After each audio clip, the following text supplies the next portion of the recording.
Bonjour les yogis, c'est Valentine. Je voulais profiter de cette période de confinement pour vous encourager, si ce n'est pas déjà fait, à commencer votre pratique de yoga ou bien à la continuer, à persévérer ou éventuellement à la reprendre si jamais vous aviez suspendu vos activités yogiques depuis un moment. Alors, comment commencer le yoga lorsqu'on est novice, lorsqu'on n'a jamais pratiqué et qu'on est confiné? Donc évidemment, on ne peut pas aller se rendre à un cours, donc on est chez soi, mais évidemment, vous savez que maintenant Internet est notre ami, donc on dispose de tout ce dont on a besoin sur la toile, et ce n'était pas le cas il y a 20 ans, et même il y a 10 ans, il n'y avait pas autant de ressources que maintenant. Donc moi je vous conseille d'aller regarder toutes les petites vidéos que vous pouvez trouver sur YouTube dans un premier temps. Il y a plein de filles, de femmes qui proposent des très bonnes vidéos. Il y en a quelques-unes sur ma chaîne si vous voulez aller voir. Alors ce sont des anciennes vidéos, elles ont plus de 10 ans. Il n'y en a pas énormément, mais il y en a quand même suffisamment. Par exemple, je crois qu'il y a une vidéo pour la respiration complète, la respiration Ujjayi, et puis une autre sur les postures de yoga pour commencer. Je ne sais même plus exactement ce qu'il y a, mais en tout cas, ce sont des vidéos qui sont bien faites, que j'avais faites avec cœur, et vous pouvez y aller les yeux fermés. Donc vous allez voir dans la partie yoga, voilà, vous prenez les vidéos pour débutants. Donc moi je dirais, quand on veut commencer une nouvelle activité, souvent on est ultra motivé et on a envie de y aller à fond comme ça. Et je dirais qu'en yoga, comme dans toutes les autres activités, c'est quand même un piège parce qu'il ne faudrait pas faire un feu de paille. D'un autre côté, le yoga étant l'attention au moment présent et étant l'expérimentation de ce qui est, et bien de toute façon on est là pour expérimenter. Alors si vous avez un feu de paille à expérimenter, ça sera un feu de paille à expérimenter et puis voilà. Et puis de toute façon, le yoga c'est comme la vie, ça fait vraiment comme ça des sinusoïdes. Donc moi mon conseil ça serait de commencer, je sais pas, une petite séance de 10 minutes, un quart d'heure. Si vous avez un livre aussi de yoga à la maison, vous pouvez l'ouvrir et puis faire les 3-4 postures de base. Alors en posture de base, on a le guerrier, le triangle, l'angle, le chien tête en bas et la relaxation en Shavasana. Et par exemple, Apanasana, sur le dos replié, les genoux sur la poitrine et puis le demi-pont. Voilà. Moi je dirais ça vous fait une petite vingtaine de minutes et puis c'est une bonne manière de commencer. Donc on dit qu'il vaut mieux pratiquer un petit peu tous les jours que par exemple 2 heures par semaine. Bon, ça j'y reviendrai dans une autre vidéo parce que je suis d'accord avec cette idée, mais j'aimerais quand même y apporter quelques petits bémols ou quelques petits aménagements personnels. Dans tous les cas, si vous souhaitez, alors une autre idée aussi, vous savez, et ça j'y reviendrai dans une autre vidéo, mais j'en avais déjà parlé, le yoga évidemment ce n'est pas que les postures. Les postures c'est une des 8 parties du yoga. Une autre partie par exemple c'est la respiration, une autre partie c'est les méditations. Donc quand vous commencez, évidemment vous allez commencer par les postures, mais si vous pouviez faire également un petit exercice de respiration, au début ça sera la respiration de base, par exemple l'attention au souffle tout simplement. Et puis tout de suite inclure dans votre routine une petite méditation à la fin, après la relaxation. Alors là, ça sera parfait. Pourquoi ? Parce qu'il ne faudrait pas considérer que le yoga n'est que les postures. Et évidemment, en Occident, on en a vraiment besoin parce qu'on est trop sédentaire. Donc le yoga est arrivé à nous par les postures. Et je remercie humblement tous ceux grâce à qui le yoga est arrivé ici. Mais même si les postures vont représenter la majorité de votre pratique, surtout incluez bien la respiration, la méditation. Et il y a une chose à se dire, qu'est-ce qui différencie le yoga de la gymnastique en fait ? C'est l'attention au moment présent, c'est l'attention sur le souffle qui permet l'attention au moment présent.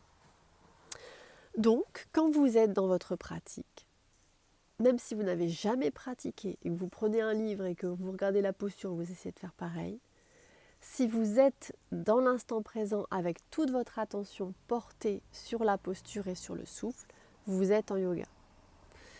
Si vous pensez aux spaghettis bolognaise que vous allez manger ce midi, ou si vous vous dépêchez de faire votre pratique pour ensuite aller travailler, faire votre télétravail, vous n'êtes pas en yoga. Alors attention, parce que quand on fait sa petite routine de yoga quotidienne, petite ou grande, on n'est pas toujours en yoga, ça fluctue comme ça. Et c'est normal parce que c'est notre attention, c'est notre mental qui nous amène à droite et à gauche.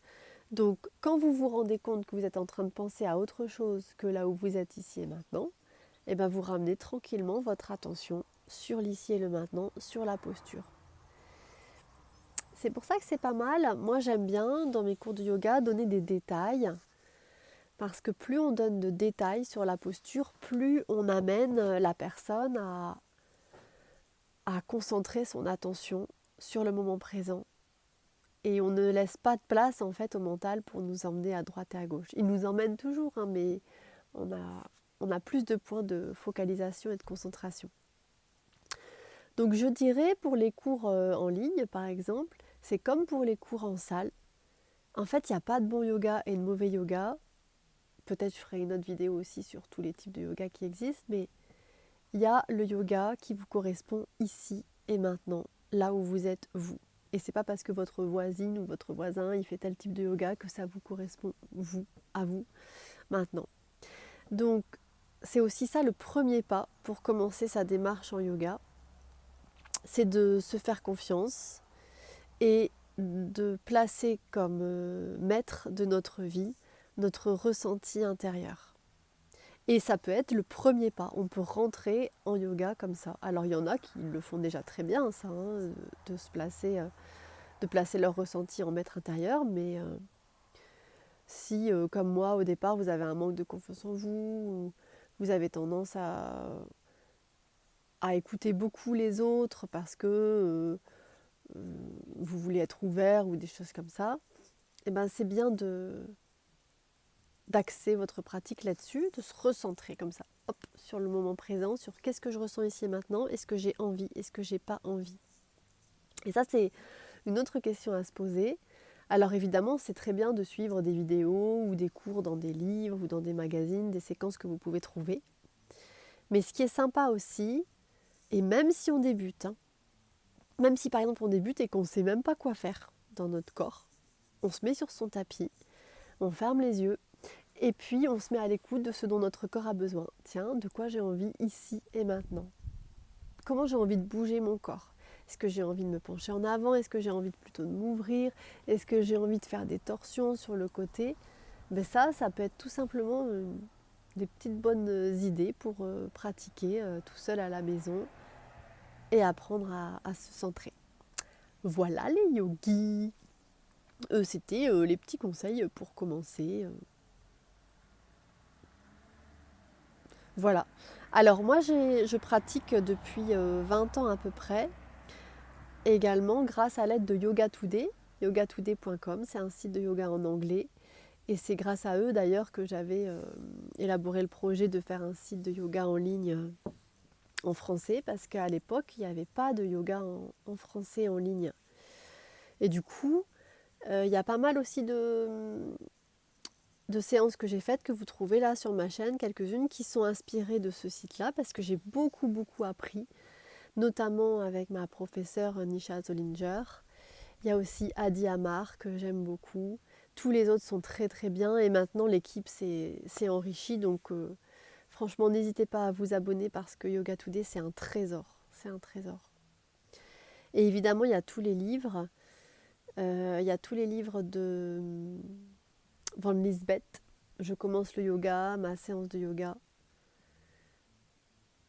Et puis j'aime beaucoup pratiquer également avec le livre de... Eh ben je sais plus. Mince. Un livre de Ashtanga Yoga, je crois qu'il s'appelle Bernard. Non, je sais plus. Bon, bah, je vais vous le mettre dans le lien. Et ça, dans un commentaire, je le mettrai en dessous. C'est un grand livre comme ça orange de Ashtanga Yoga. Il y a toutes les séries de Ashtanga avec toutes les postures, les images. C'est top aussi. Voilà les yogis. Allez, namasté, bonne pratique. Et dans tous les cas, lancez-vous ou relancez-vous si vous aviez arrêté votre pratique. C'est le moment, on est en confinement, c'est le moment. Allez, bisous les yogis. Gardez le mojo.